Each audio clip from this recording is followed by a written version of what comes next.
पंडित के मरने की खबर सुनते ही अब गांव में मानो अकाल पड़ गया। कोई अपने घर से नहीं निकलता। और यह सब देख सरपंच से रहा नहीं गया और वह पूर्वजों द्वारा बताए कहानी अब गांव वालों को सुनाने का फैसला करता है।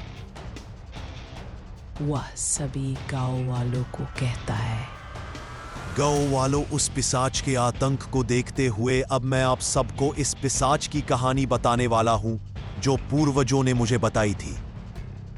वो कहता है, बहुत साल पहले इस गांव में एक लकड़हारा रहता था जो इस गांव की राजकुमारी से प्यार करता था।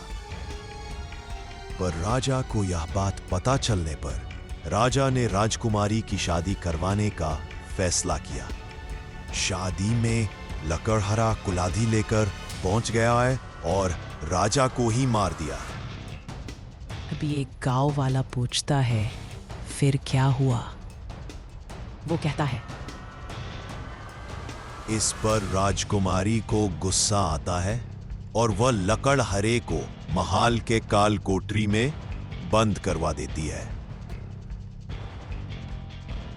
जहां लकड़हारे की मौत तो होती है पर उसका शरीर नहीं मिलता। फिर गांव के एक होटल में उस लकड़हारे की शरीर मिलती है और कहा जाता है जब तक लकड़हारे की राजकुमारी से शादी नहीं होती वह ऐसे ही सबको मारता रहेगा। उस समय जब लकड़हारे के पिशाच ने आतंक मचाया था तब तांत्रिक बाबा ने उसे उसी होटल में कैद किया था। इस पर एक गांव वाला बोलता है, सरपंच साहब, राजकुमारी की शक्ल हमारे गांव की पुष्पांजलि से मिलती है। इस पर सरपंच कहता है कि हाँ, पर उस पिशाच से शादी तो नहीं न करेगी। फिर रात होने से पहले गांव के सभी लोग वापस अपने अपने घर चले जाते हैं। फिर क्या वह पिशाच वापस आता है और जोर से कहता है, आयो सरपंच, तुझे क्या लगा मैं तेरी बातें नहीं सुनता? मैं सब जान गया हूं। उस पुष्पांजलि को होटल के कमरे में कल रात तक भेज देना, वरना। ये कहकर वह गांव की 3 औरतों को अपने साथ ले जाता है। अगले दिन सरपंच खुद तंत्रिक का पता लगाने जाता है और तंत्रिक को ले आता है। फिर तंत्रिक गांव वालों के साथ उस पिशाच को पकड़ने के लिए पुष्पांजलि के साथ उसकी शादी गांव में कराने के लिए एक प्लान बनाता है। फिर जब वह पिशाच गुस्से में अगली रात पुष्पांजलि के होटल में न मिलने पर गांव में आता है, पर तांत्रिक भी गांव में उसका इंतजार करता है। इस पर पिशाच कहता है, अरे ओ तांत्रिक, तुझको डर नहीं लगता क्या मुझसे?